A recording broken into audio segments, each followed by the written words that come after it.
Number 4 में हमने discuss करने हैं 2 एग्जाम्पल, तो देखते जाइए। पहले एग्जाम्पल तो बहुत सिंपल सी हैं। आपको एक वैल्यू गिवन है x-2, ये डिवाइज़र है, इसको 0 की इक्वल कर दोगे, इससे x की वैल्यू क्या निकल आएगी, 2 आएगी। दूसरा आपके पास पॉलिनोमियल है, उसको f of x या p of x नाम दिया हुआ है ऑलरेडी, -7x + 6। कहते हैं कि आपने शो करना है कि ये फैक्टर है। अगर मैं इसमें 2 पुट कर दूं, रिजल्ट 0 आ जाए तो ये फैक्टर बनेगा, क्योंकि रिमाइंडर 0 आ जाएगी। तो 2 को पुट कर दे, तो 2 मैंने पुट की, 2 का क्यूब -7 × 2 + 6, तो f of 2 इक्वल टू ये 8 बनेगा, -14 आएगा, +6 बनेगा। देखते जाइए f of 2 का रिजल्ट, ये दोनों 14 बनेंगे, 14 - 14 हो जाएगा। तो आप देख सकते हैं कि इसका रिजल्ट 0 आ गया। बिल्कुल ठीक कह रहा है कि ये इसका क्या बनता है, फैक्टर बन रहा है।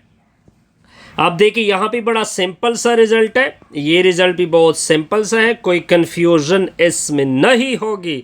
तो इसकी सॉल्यूशन देके पहले x + 1 ले ले, इसको 0 की इक्वल कर दे, इससे x की वैल्यू निकाल दे, -1 आ गई।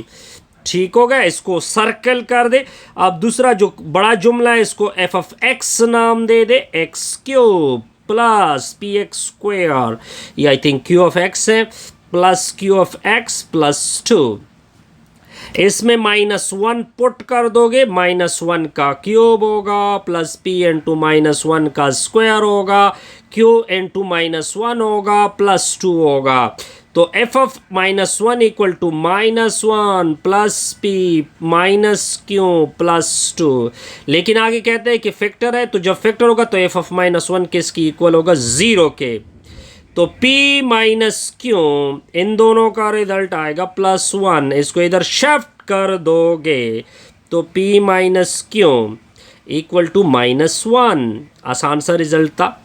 अब देखिए इसका नाम रख दोगे इक्वेशन नंबर 1, यहाँ तक क्लियर। अब आपने दूसरा जुमला लेना है, x + 2 = 0, इससे x की वैल्यू निकाल दो, -2। अब अपना p of x ले लो, f of x ले लो, x³ + px² + qx + 2। -2 को पुट कर दो, -2 को मैंने पुट किया, -2 के क्यूब + p × -2 का स्क्वायर, q × -2 + 2। अब देखिए फैक्टर, क्योंकि ऊपर जुमला लिखा हुआ है फैक्टर, तो रिजल्ट 0 के बराबर होगा, -8 आएगा, +4p आएगा, -2q + 2। इन दोनों से क्या बनेगा, 4p - 2q, इससे -6 बनेगा, उधर शिफ्ट कर दोगे तो +6 आएगा। बिल्कुल, ये आप सर्कल कर दे, इसका नाम रख दे इक्वेशन नंबर 2। क्या नाम रख दे, इक्वेशन नंबर 2। अब देखिए आपके 2 इक्वेशन आ गए, एक इक्वेशन 1 था, दूसरा इक्वेशन नंबर 2 है।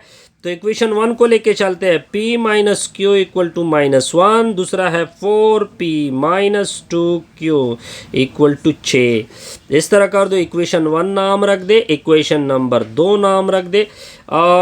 इक्वेशन 1 के साथ 2 मल्टीप्लाइड करें तो 2p - 2q = -2, और दूसरा इक्वेशन इसी तरह लिख दे, -2q = 6। अब इन दोनों को सब्ट्रैक्ट कर दे, प्लस माइनस, तो इससे आ जाएगा -2p गोट, ये कैंसिल होंगे, तो ये दोनों माइनस होंगे, माइनस क्या आएगा, 8, माइनस कैंसिल, 2 × 2 = 4 × 2 = 8, तो p की वैल्यू 4 आ गई।